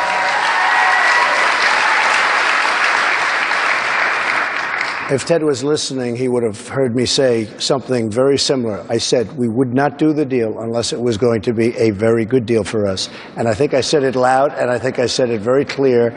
And I think after 50 years, and I have many friends, I own many properties in Miami, many, and I have many people that know, and they feel exactly the way I do. Make a deal, it would be great, but it's got to be a great deal for the United States, not a bad deal for the United States. As far as Iran is concerned, I would have never made that deal. That is one of the worst deals ever made by this country. It is a disaster. So for Ted to say, I agree with that deal, I mean, it's a staple in my speeches that may be the worst single deal I've ever seen negotiated. So don't try and put it on me like it's wonderful, like I love it. Senator Cruz, your response?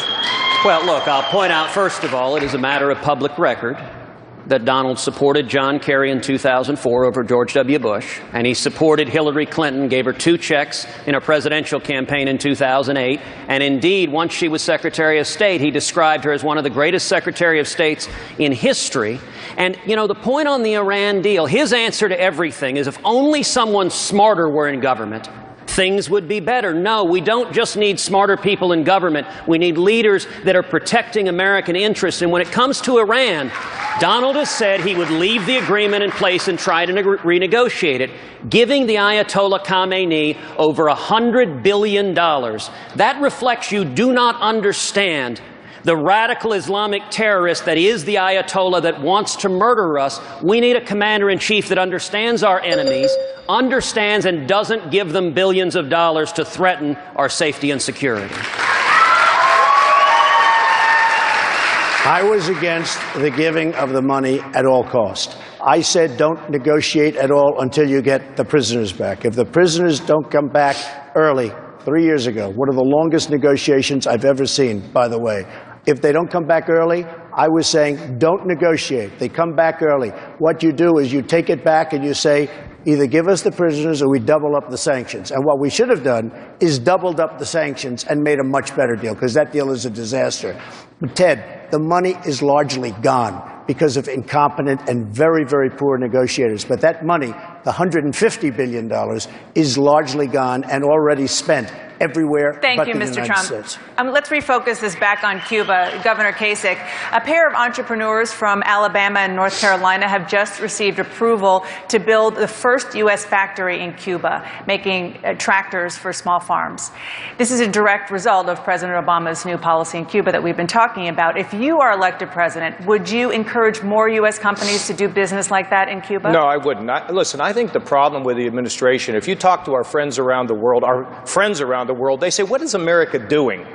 You know, you don't support us. We can't figure out where you are. You won't arm the freedom fighters in Ukraine. We let the Russians trump up some excuse on the business of, Russian-speaking people. You had a red line in Syria. You walked away from it. You refused to fund the Syrian rebels. You undercut Egypt, and we ended up with the Muslim Brotherhood for a while.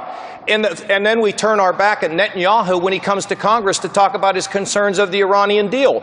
Look, I know in human nature sometimes there's a sense that you make better with your enemies than you do with your friends. And you know what happens when you do that? You make a terrible mistake. You need to support your friends. You need to hold your enemies out here, and you need to negotiate tough deals. And the fact is, they need to understand who we are. The Chinese understand. They don't own the South China Sea. They have to stop hacking everything we have in this country, or we'll take out their systems. We will arm the Ukrainians so that they have lethal defensive aid. We will destroy ISIS. And Mr. Putin, you better understand, you're either with us or you're against us. We're not rattling a sword. You're not our enemy, but we're not going to put up with this nonsense any longer. And a strong America is what the entire world is begging for. Where has America gone? Is what many of our allies say around the world. I'm president. They're going to know exactly where we are, because we're coming back. Thank you, Governor. While we're discussing issues of importance to Floridians, I reached out to the Republican mayor of Miami, Tomas Regalado, to find out what he wanted to hear from you this evening. Mayor Regalado told me, quote, "Climate change means rising ocean levels, which in South Florida means flooding downtown and in our neighborhoods. It's an everyday reality in our city. Will you, as president, acknowledge the reality of the scientific consensus about climate change? And as president, will you pledge to do something about it?" Unquote. Senator Rubio, the Miami mayor, has endorsed you. Will you honor his request for a pledge and acknowledge the reality of the scientific consensus of climate change and pledge to do something about it? Sure, the climate is changing, and one of the reasons why the climate is changing is because the climate has always been changing. There has never been a time when the climate has not changed. I think the fundamental question for a policymaker is the climate changing because of something we are doing, and if so, is there a law you can pass to fix it? So on the issue of flooding in Miami, it's caused by two things. Number one, South Florida is largely built on land that was once a swamp. And number two, because if there is higher sea levels or whatever it may be happening, we do need to deal with that through mitigation, and I have long supported mitigation efforts. But as far as a law that we can pass in Washington to change the weather, there's no such thing. On the contrary, there is laws they want us to pass. There are laws they want us to pass that would be devastating for our economy. Or these programs like what the president's put in with the Clean Power Act, or all these sorts of things that he's forcing down our throat on the war on coal. Let me tell you who's going to pay the price of that. Americans are going to pay the price of that. The cost of doing that is going to be rammed down the throat of the American consumer, the single parent, the working family, who are going to see increases in the cost of living, the businesses who are going to leave America because it's more expensive to do business here than anywhere else. And you know what passing those laws would have, what impact they would have on the environment? Zero. Because China is still going to be polluting, and India is still going to be polluting at historic levels. So I am in favor of a clean environment. My children live in South Florida. My family's being raised here. I want this to be a safe and clean place, but these laws some people are asking us to pass will do nothing for the environment, and they will hurt and devastate our economy. So just to clarify, Senator Rubio, Mayor Regalado, when he talks about the reality of the scientific consensus about climate change, the Republican mayor of Miami, he's saying the scientific consensus is that man does contribute to climate change. When you talk to him, because he is the mayor of Miami and he has endorsed you, you tell him that he's wrong? I would say to him that there is no law that they want us to pass that would have any impact on that. If you took the gift list of all of these groups that are asking us to pass these laws and did every single one of them, there would be no change in our environment. Sea level would still rise. All these other things that are happening would continue to go on for a lot of different reasons. One, because America is not a planet. It's a country. And number two, because these other countries like India and China are more than making up in carbon emission for whatever we could possibly cut. Here's what he will immediately, Mayor Regalado is a great mayor and a good friend, but here's what he's immediately going to start hearing from. He will immediately start hearing from families in South Florida who are barely making it by, and now their electric bill went up $20 or $30 a month. Because we've just made it more expensive to generate power. Thank you, Senator. That cost will be passed on to working families. I am not going to destroy the U.S. economy for a law that will do nothing for our environment. Governor Kasich, what would you say to the mayor of Miami? Well, I do believe we contribute to climate change, but I don't think it has to be either you're for some environmental stringent rules or you're not going to have any jobs. The fact is you can have both. In our state, we've reduced emissions by 30%. But let me tell you also what we're trying to do. We want all the sources of energy. We want to dig coal, but we want to clean it when we burn it. We believe in natural gas. We believe in nuclear power. And you know what else I believe in? I happen to believe in solar energy, wind energy, efficiency. Renewables matter. Now, it doesn't mean because you pursue a policy of being sensitive to the environment, because we don't know how much humans actually contribute, but it is important we develop renewables. A battery technology can unleash an entirely different world. So the fact is that you can have a strong environmental policy at the same time that you have strong economic growth. They are not inconsistent with one another. Thank you, Governor. Senator Cruz, I want to talk a little bit right now about how you gentlemen see the world. Senator Cruz, Colin Powell this week said that the nasty tone of this presidential election is hurting the image of the U.S. abroad. He said, quote, foreigners of the world looking at this are distressed. Does it matter to you what the rest of the world thinks of the United States? Of course it does. And we've seen for 7 years a president that has made the presidency and has made, sadly, his administration a laughingstock in the world. This administration started with President Obama sending back the bust of Winston Churchill to the United Kingdom within the opening weeks. Then he proceeded to go on a worldwide apology tour, apologizing for the United States of America. Our friends and allies quickly learned America could not be counted on. I'll tell you, when I travel abroad, when I meet with heads of states and defense ministers and foreign ministers, they say over and over again, it is hard to be friends with America. We can't count on America. America doesn't stand with us. And that is a disgrace. But the good news is, Jake, we've seen this before. We have seen a weak Democratic president undermine the military, weaken our readiness, weaken our respect in the world with Jimmy Carter. And in January 1981, Ronald Reagan came into office, and that can change overnight. It's worth remembering, Iran released our hostages the day Ronald Reagan was sworn into office. And America needs a president who stands with our friends and allies, as I will do, and who stands up and demonstrates strength to our enemies. That's why on day one, I will rip to shreds this catastrophic Iranian nuclear deal, because the Ayatollah Khamenei must never be allowed to acquire nuclear weapons. Thank you, Senator. Mr. Trump, some of your Republican critics have expressed concern about comments you have made praising authoritarian dictators. You have said positive things about Putin as a leader and about China's massacre of pro-democracy protesters at Tiananmen Square. You said, quote, when the students poured into Tiananmen Square, the Chinese government almost blew it. Then they were vicious, they were horrible, but they put it down with strength.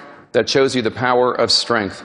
How do you respond to that? Doesn't mean I was endorsing that. I was not endorsing it. I said that is a strong, powerful government that put it down with strength, and then they kept down the riot. It was a horrible thing. It doesn't mean at all I was endorsing it. As far as Putin is concerned, I think Putin's been a very strong leader for Russia, but he's been a lot stronger than our leader, that I can tell you. I mean, for Russia. That doesn't mean I'm endorsing Putin. But the word strong, obviously, is a compliment. And many people would look at what the Chinese leaders have done and what Putin is doing as atrocities. I used to think Merkel was a great leader until she did what she did to Germany. Germany is a disaster right now, so I used to think that. And strong doesn't mean good. Putin is a strong leader, absolutely. I could name many strong leaders. I could name very many very weak leaders, but he is a strong leader. Now, I don't say that in a good way or a bad way. I say it as a fact. Governor Kasich, when you were a member of Congress, you were outspoken about the Tiananmen Square massacre. What do you think? I think that the Chinese government butchered those kids. And when that guy stood in front of, that young man stood in front of that tank, we ought to build a statue of him over here when he faced down the Chinese government. Now, I will tell you, I don't believe that we need to make China an enemy. They're a competitor. But I want to go back to 3 things they should do. We should have the heat on them to work in North Korea to get rid of that guy and the things that he's doing, number 1. Number 2, they need to realize they don't own the South China Sea. And I will compliment the administration for sending some carrier battle group into the South China Sea. And thirdly, when it comes to the issue of cyber attacks, we're going to have to beef up the cyber command. And they need to understand that if you attack us, we will defend ourselves, everything, including our grid. But if you do it, we have the capability to take out your systems. The President has not given the Cyber Command that authority. I will. And when it comes to trade, I will tell you this. They can't manipulate their currency. That will not be anything that I would allow them to get away with. And if I saw them doing it, I would take immediate action to make sure that the American worker is protected. Thank you, Governor Kasich. We're going to take another quick break. When we come back, we'll have more of the Republican presidential debate from Miami, Florida, right after this. Stay with us. People come with tremendous passion and love for the country.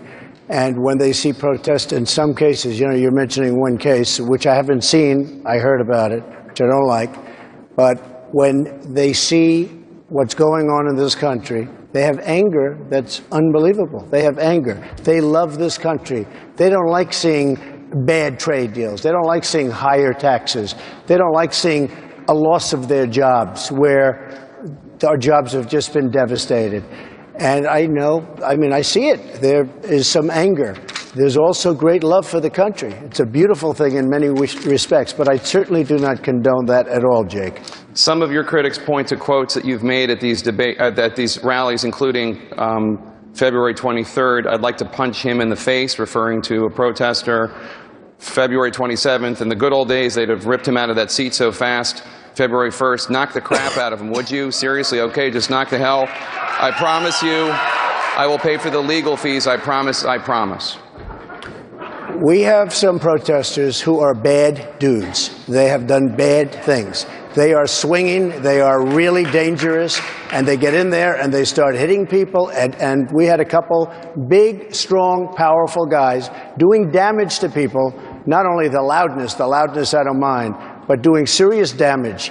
And if they're going to be taken out, I be honest, I mean, we have to run something. And it's not me. It's usually the municipal government, the police, because I don't have guards all over these stadiums. I mean, we fill up stadiums. It's usually the police. And by the way, speaking of the police, we should pay our respects to the police, because they are taking tremendous abuse of this country, and they do a phenomenal job. So we should truly give our police, they're incredible people, we should give them a great deal more respect than they receive. Senator Cruz, are you concerned at all that these kinds of scenes potentially hurt the Republican Party for the general election? Listen, I think for every one of us, we need to show respect to the people. We need to remember who it is we're working for. We've seen for 7 years a president who believes he's above the law, who behaves like an emperor, who it is all about him, and he forgot that he's working for the American people. I mean, let me ask, turn the camera out here. How many of y'all feel disrespected by Washington? Washington isn't listening to the people. And that's the frustration that is boiling over. And we need to nominate and elect a president who remembers he works for the people. You know, at Donald's rallies recently, he's taken to asking people in the crowd to raise their hand and pledge their support to him. Now, I got to say, to me, I think that's exactly backwards. This is a job interview. We are here pledging our support to you, not the other way around. And the only hand-raising that I'm interested in doing is on January 20th, 2017, raising my hand with my left hand on the Bible and pledging to the American people to preserve, protect, and defend the Constitution of the United States. Mr. Trump, if you'd like to respond. It shows the total dishonesty of the press. We were having, on a few occasions, again, massive crowds, and we're talking, and I'm saying, who's going to vote on Tuesday? Who's going to vote? The place goes crazy. Then I say, hey, do me a favor. Raise your right hand. Do you swear you're going to vote for Donald Trump? Everyone's laughing. We're all having a good time. And, you know, that's why I have much bigger crowds than Ted, because we have a good time at my crowd.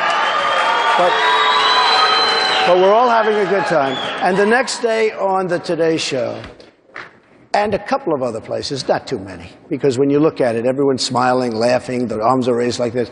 They had pictures, still pictures, of people, and they tried to equate it to Nazi Germany. It is a disgrace. It was a total disgrace.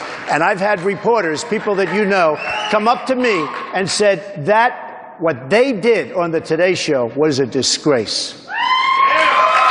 Governor Kasich, do you worry about the scenes of violence at some of these rallies affecting the Republican Party's chances in November? Well, I worry about the violence at a rally, period. I mean, it's, elections are important, but the unity of this country really matters. Jake, here is what I think is happening. There are people out there who are worried about their jobs. They're worried that somebody's going to come in and tell them they're out of work and they're 54 years old and they don't know where they're going to get another job, a man and a woman. Maybe they're worried about a trade deal. They're worried about the fact that their wages haven't gone up. They're worried that their kids went to college and the promise was you go to college, you get a job, things are going to be great. They went to college, they rang up debt, and they're still living in their parents' basement. People are uptight. Our seniors are worried they're going to lose their Social Security. There's two ways to treat it. You can either prey on that and be negative about it, or you can tell people that these things can be fixed. If we're Americans rather than Republicans and Democrats, we get together, we can solve all of these problems. We can provide financial security, we can drive the wages up, we can get kids jobs with a more robust economy. And you know what? They want to help solve these problems right where they live, and I'll give them the power to do it. Senator Rubio, I know you want to say something. I do. A couple points. The first is I'm concerned about violence in general in this society. And by the way, the first people that are facing that violence are our law enforcement officers. And they deserve our respect, and they deserve our thanks for they deserve our thanks for everything they do for us.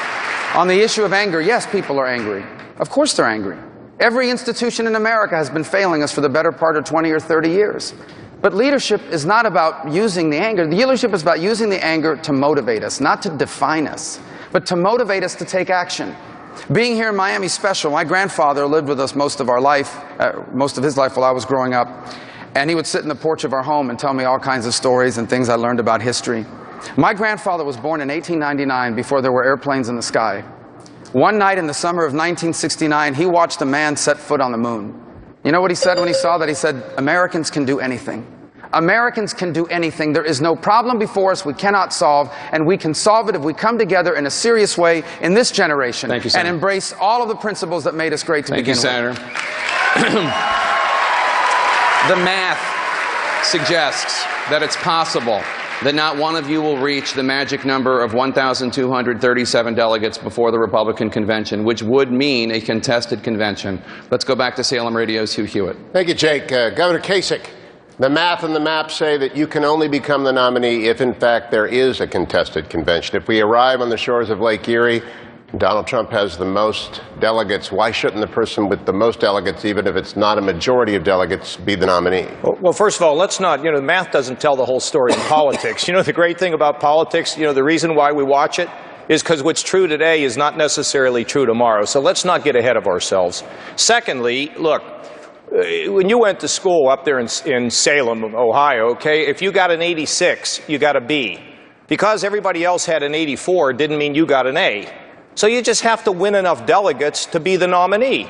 And frankly, I don't know if we're going to get at a convention like that, but if we do, I was at one in 1976 as a wee lad and supported Ronald Reagan and actually worked directly with him. He tried valiantly. He lost. Gerald Ford won. The party was united. Gerald Ford served the country great by pardoning Richard Nixon. He lost the election probably because of that, but he put America first, and we were healed as a party. So, look, you have to earn the delegates in order to be picked, but let's not get ahead of ourselves. We don't know what's going to happen because we still have about half the delegates to be selected. And that's what's going to be a very interesting thing to see how it all turns out as we move forward over the next couple weeks. Thank you, Governor. Mr. Trump, if you arrive in Cleveland with a plurality, and the most, but not a majority, is it legitimate for someone else to emerge from that convention, the nominee, and if so, would you support that person? I think that what should happen, getting back maybe a little bit to your first question, I think that first of all, I think I'm going to have the delegates, okay? I think. Let's see what happens. Let's see what happens. But if somebody doesn't have the delegates, and I guess there's two of us up here that can, and there are two of us that cannot at this moment, But if some, no, that's, by the way, that is not meant to be a criticism. That's just a mathematical fact, okay?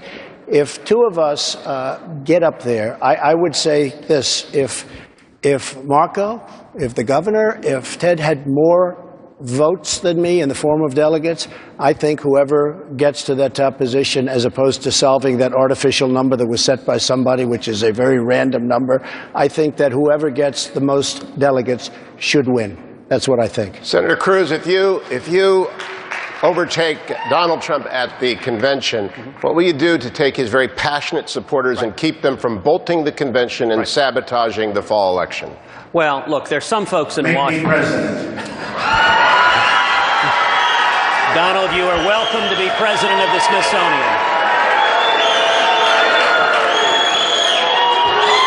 You know, there's some in Washington who are having fevered dreams of a brokered convention. They're unhappy with how the people are voting, and they want to parachute in their favored Washington candidate to be the nominee. I think that would be an absolute disaster, and we need to respect the will of the voters.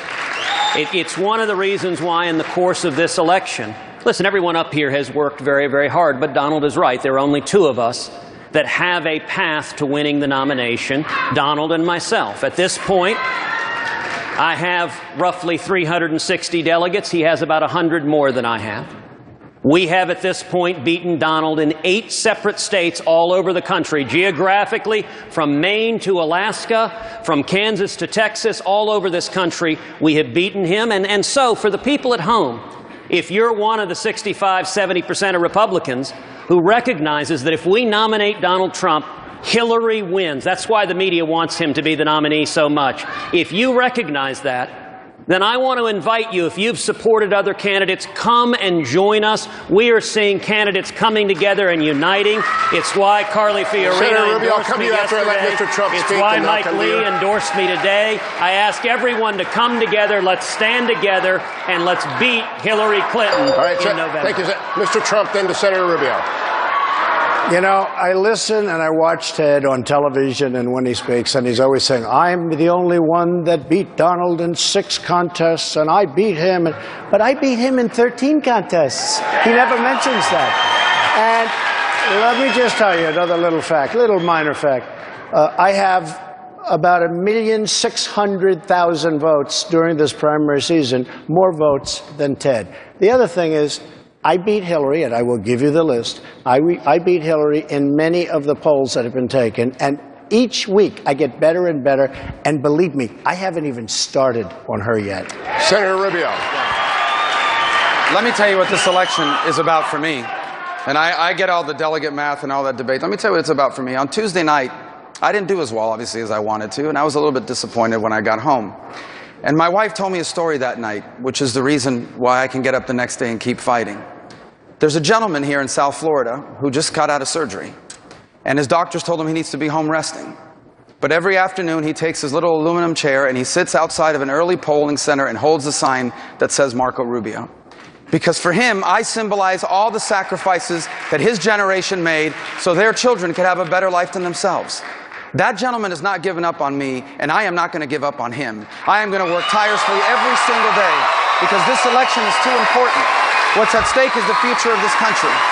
And I believe that at the end of this process, this nation will make the right choice. Because I've always believed that God has blessed America, that God's hand is upon this country, and that its greatest days are yet to come. Thank you, Senator. Let's turn back to Stephen Dinan of the Washington Times. Stephen. Mr. Trump, one of your biggest selling points is that you are largely self-funding your campaign. Yes. And you argue your opponents are controlled by their special interest donors. Will you maintain your pledge not to take outside contributions throughout the general election? I have not made that decision yet. I will make a decision on that, but I have not made that decision yet. My decision was that I would go through the entire primary season, and I have turned down probably $275 million worth. I have many, many friends that come up all day long. $5 million, $10 million. I'm turning down money. I feel sort of foolish, to be honest with you. I don't know if I get any credit for it, but I'm self-funding my campaign. And other than, and by the way, other than very small donations where people are sending in $200, $15, $20, and we have some of that, but it's not a large amount. No, I'm self-funding my campaign. And the reason is that I've been in this business a long time, and I was on the other side until 8 months ago. I was on the other side. I made massive contributions, large contributions to politicians, both Democrats and Republicans. I was liked by everybody, which is an important thing. I will say this. People control special interests, lobbyists, donors. They make large contributions to politicians, and they have total control over those politicians. I don't want anybody to control me but the people right out there. And I'm going to do the right thing. Senator Cruz, I want to come to you. The vast majority of Republicans and voters overall agree with Mr. Trump that candidates are beholden to people and groups who donate to their campaigns. Do you deny that those big donors do have influence? Well, look, absolutely. And one of the things we're so frustrated about is the corruption, what I've called the Washington cartel. It's career politicians in both parties that get in bed with the lobbyist and special interest. And listen, Donald told you for 40 years he's been sitting at that table using his money to buy influence, supporting liberal Democrats like Hillary Clinton and John Kerry, but also supporting the Republican establishment and funding their effort to crush the Tea Party. And now his argument is, after 4 decades of being part of that influence buying, after Hillary Clinton spending decades being part of that influence selling, that suddenly he will change. But the interesting point is, tonight he hasn't pointed to a single special interest he's willing to take on. He didn't take on Wall Street when he supported the TARP bailout in Wall Street. He won't take on ethanol. And my campaign, by contrast, was funded by 1.1 million contributions all over this country. Senator. I want to go to Mr. Trump for a response. $62 at tedcruz.org. Thank you, Senator. That's who you got to be accountable to, the people. TED was given to PACs. I mean, PACs, you know, these super PACs are a disaster, by the way, folks. Very corrupt. It's going to lead to lots of disasters. But TED has super PACs, and you have to look at the people that are giving to those super PACs, number one. It's very important to do that. There is total control of the candidates. I know it better than anybody that probably ever lived.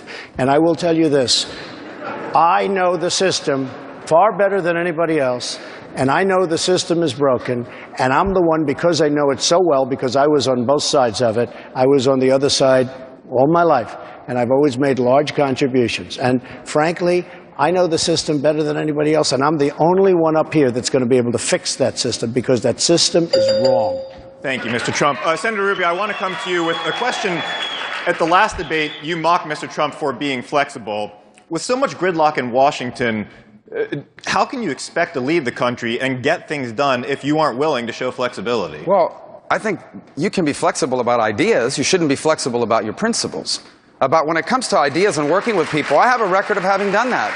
Listen, on the issue of higher education, I'm the only one that continually talks about student loan debt, because I owed over $100,000 of student loan debt. So I know this is a major issue, and all my ideas that deal with higher education are bipartisan. The VA Accountability Act that I passed, I did it on a bipartisan basis. The sanctions that I imposed on Hezbollah, I did it on a bipartisan basis. The Girls Count Act that deals with human trafficking, we did that on a bipartisan basis. But I also want to be frank. There are issues we're going to have an election over. When it comes to repealing and replacing Obamacare, that's not going to be bipartisan. When it comes to reducing the tax burdens on Americans, that's not going to be bipartisan. When it comes to shrinking the size of the federal bureaucracy, that's probably not going to be bipartisan. There are issues we can work together on, and we should. But there are fundamental issues about the proper role of government, and on those issues, I will fight anyone who wants to expand government, raise taxes, or weaken our military. Mr. Trump, I want to give you a chance to respond, but specifically, you talked about flexibility, and one of the examples you gave was the height of the border fence. What are some of the other issues on which you're willing to show flexibility? It depends on what comes up. You never know. It depends on what comes up. Look, we had a great president, Ronald Reagan. We had Tip O'Neill, Speaker. And what do? We take these two men that are very, very different men. They got along, they had relationships, and they got things done, and very beautifully. Nobody's complaining about the deals that Ronald Reagan made, and he made it with Tip O'Neill. We need to have people get together and work good deals out from our standpoint. And I'll tell you this. It can be done. We don't want to continue to watch people signing executive orders, because that was not what the Constitution and the brilliant designers of this incredible document had in mind. We need people that can make deals and can work. Because right now in Washington, there's total absolute gridlock. Thank you, sir. I want to go to Governor Kasich on this issue of flexibility, sir. Well, look, my record speaks for itself. What I talk about tonight is not theory. These are things that I've done. I was there when we reformed the Pentagon on a bipartisan basis to give control to the commanders in the field and force the services to work together. I was the chief architect, along with Senator Domenici, of the last time we balanced the budget and the first time since we walked on the moon. I was there when I worked on the welfare reform in Washington, and we got it done, and we eliminated the entitlement on welfare. I then went to Ohio and took Ohio from a basket case, working on a bipartisan basis to reform many things, including the Cleveland Public Schools, working with the Democratic mayor. My problem isn't that people don't know this. They say, well, what does that mean? Does that mean you're too easy? Well, let me tell you, when we did the balanced budget, we cut the capital gains tax. We provided a family tax credit. We shrunk the government. In my state, the state of Ohio has the smallest government in the state of Ohio in 30 years. Conservative principles will work, but show respect to the other side. One final thing. In regard to Social Security, we will not get that done alone. We will have to have some responsible Democrats who will come in to fix the problem of Social Security. I know how to do it because I've done it, and I'll do it again. Thank you, Governor. We have time for one last break. We'll be right back after this. And we're back with the Republican presidential debate. Just 5 days before the next primary elections, it is time now for closing statements. Candidates, you will each have 1 minute, and we'll start with Governor Kasich. Well, I'd like to say to all of you, the American people, I have run an unwavering, positive campaign for President of the United States. I've tried to be positive in such a way as to show my record, my accomplishments, my vision. And I wanted to raise the bar in presidential politics so our kids can take a look at the way you can run for president, and you will someday maybe be President of the United States. Sometimes being positive isn't all that interesting, but it's very interesting to my family, my children, and so many supporters that I meet all across the country, and I will continue to run a positive campaign. I can fix the problems in Washington. I've done it before, and, in fact, I want to turn power, money, and influence back to you, the American people, so that you can be in the schools and on the streets fighting drugs and dealing with the issues of poverty. We can do this together. Allow me to take care of the federal issues. When I send the power back and the money and the influence to you, then you can strengthen our neighborhoods and our families. That's where the spirit and strength of America is. But ask the people, my friends in Illinois, and of course, my beloved Buckeyes, to consider me on Tuesday, and please, let me have your vote. God bless. Senator Rubio. It is great to be here back at home in Miami. It's hard to believe that just 2 decades ago, my father was just a bartender working in this city. And now his son stands on the stage here as a candidate for the highest office in the land. My parents never wanted me to go into politics in particular or anything else. They just wanted me to have the opportunity to live out all the dreams they once had for themselves. And that was possible because America is a special country. But that was not an accident. America is great because each generation before us did what needed to be done. They solved their problems. They confronted their challenges. They embraced their opportunities. And for over 2 centuries, each generation has left the next better off. Now the moment has arrived for our generation to do our part. And I'm telling you tonight, if you vote for me here in Florida and everywhere across this country on Tuesday, when I'm elected president, this generation will do its part. We will do whatever it takes to ensure that our children inherit from us what we inherited from our parents, the single greatest nation in the history of all of mankind. Senator Cruz.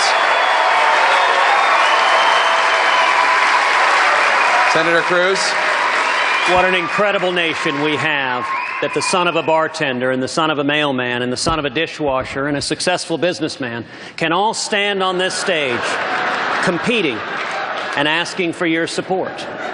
In just a few months, one of us is going to stand on the debate stage with Hillary Clinton. And the choice we are making today is who will best defend our values, who will best defend your values and fight for you. I have to tell you, I cannot wait to stand on that stage with Hillary Clinton and say, Madam Secretary, you are asking for a 3rd term of a failed administration. You are asking for millions more to remain in stagnant jobs, for millions more steel workers to be out of work, for wages to remain low, for young people not to have a future. We can do better. We can instead repeal Obamacare, abolish the IRS, unleash millions of jobs, defend the Bill of Rights, defend the Second Amendment, religious liberty, stand with our cops and our firefighters and our soldiers, and we can keep America safe. That's the choice I will put to her this fall. Mr. Trump?